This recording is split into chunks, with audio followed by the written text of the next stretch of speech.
5 490 postes supprimés en Europe. Alcatel-Lucent vient de donner plus de précisions quant à la mise en place d'un vaste plan de restructuration annoncé en juillet dernier. La France est le pays le plus touché avec 1430 postes supprimés entre départs volontaires et licenciements.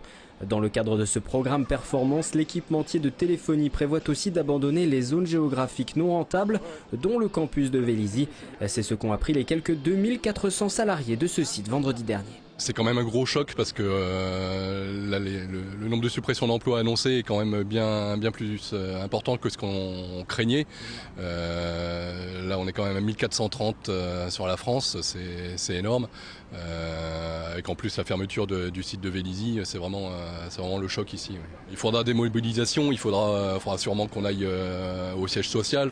Et puis il faudrait aussi au moins sur la zone de Vélizy, qu'on puisse organiser des mobilisations avec les salariés des entreprises de la zone qui sont concernés aussi. Je pense à Thales, je pense à PSA qui sont aussi dans le même genre de problème. Et il faut vraiment qu'il y ait une réaction de tous les travailleurs de la zone, quoi. Une partie du personnel, environ 500 personnes, devrait être reclassée sur le site de Villarceau à Nozay dans l'Essonne avant 2014.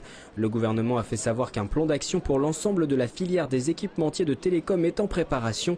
Il prévoit une relance des investissements des opérateurs dans les réseaux à très haut débit. Depuis plusieurs mois, nous sommes confrontés à un certain nombre de plans sociaux.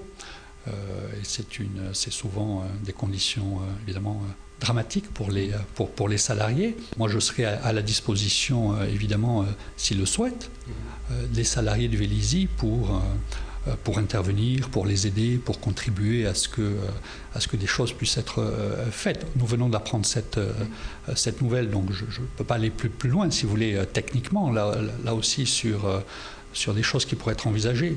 De son côté, Valérie Pécresse, députée UMP de la 2e circonscription où se situe Vélizy, a fait savoir dans un communiqué qu'elle avait demandé au gouvernement d'agir au plus vite pour le maintien des emplois.